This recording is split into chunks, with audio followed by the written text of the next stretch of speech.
Hello and welcome. I'm your host Elizibar. This is Lovecraft, Unknown Kadath. Not quite sure how to pronounce that. I don't know that I've ever actually heard somebody say that, and if I did, totally, completely blanked it out. Cover for this comic is actually kind of cool. You know, some comic books they just have like, oh yeah, here's a pinup piece or something on the cover. This one's kind of formatted like a movie poster. Now, back in the day, in like the pulp era, like the comic book or the book cover would have been like even more dramatic than this, but this is like pretty okay. So we got our main character, Randolph Carter, here in the middle. We got Zoogs surrounding him. He's holding a cat. That's important. They're in the Dreamlands. More cats down there. You can tell like there's something exotic going on by these like circle striped mushrooms that are growing. Like he's in an exotic locale. We got a wizened old dude behind him.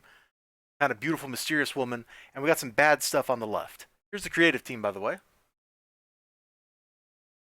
So we start off, and this looks a lot like you probably have never read it, but Little Nemo. It's a comic strip from many, many years ago by. Actually, was the comic strip by Winsor McCay, or did Winsor McCay just do the cartoon that animated it? You know what? I'm suddenly doubting my sanity, which is great because we're reading a Lovecraft story, so we should, in fact, be doubting our sanity. This looks really cool. It's a totally different art style from the rest of the book. So here's our hero, all grown up. That first page was showing him as like a child dreaming, which is what Little Nemo was about. It was about a little kid who went on magical adventures in his dreams and stuff. Kind of fun. Here he is as a grown up, or at least like a late teenager, like an 18-year-old or something. What's Homeboy doing? He's dreaming. He's here meeting the Zoogs because he wants the information that he thinks the Zoogs have. The art style here kind of reminds me of Mike Mignola. The very, very heavy use of the shadows is kind of like what's making me feel that way.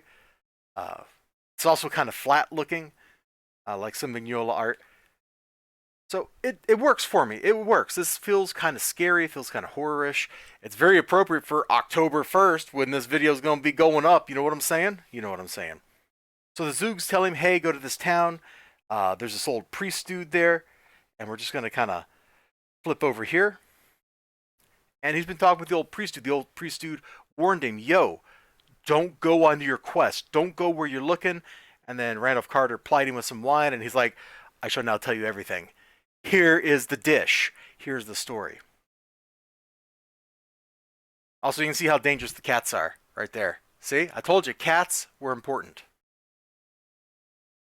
Now, I gotta admit, I might have read this Lovecraft story like 20 years ago, and I don't remember any of it. So I'm going into this feeling kind of blind. I don't know what the story is going to be. But the comic here is paced well. It doesn't waste any time. It shows us some eerie things. It shows us some cool things. The conversation is paced well. I did have let's go back to the Zoogs. He's first talking to them. I did have a little problem with their font and the lettering here. So one, the little angle brackets to indicate they're speaking another language, I thought that said she. I thought that was a badly written S. So I had a little bit of trouble there until I realized what was going on. And then also some of these text bubbles are a little too big. It's like a different person made the text bubble than the person who lettered the text into the bubble. That bubble should be a little smaller, or the text should be a little larger. In fact, making the text larger probably would have been like a good idea. Our homeboy goes kind of where the priest told him to a seaside town. You can see like the basalt pillars and stuff. It all looks really cool. It looks fitting. Let me show you one of the black galleys here. Yeah. Here, we're going to come in from the top. Booyah. Pretty imposing stuff, huh? And you can see like some bad stuff is going on. And I got to be careful. Like I might have just got in trouble on YouTube showing you that panel with that painting. I don't know. But our hero, he meets up with like the captain of one of those ships, and they have a few drinks, and then things get a little bit crazy. It's all pretty good. The last thing I want to show off here. Yeah, I might have to mark this as like 18 only. Last thing I want to show off It's just that the text of the story back here, which is great. I didn't read it before doing this review. In fact, I don't know if they cut the story off. There's like 5 pages of text here. I don't know if they cut the story off exactly at the end of where the comic book was, so I'm kind of afraid I might get a spoiler if I sit down and I read the story and then I, accidentally know what's going on.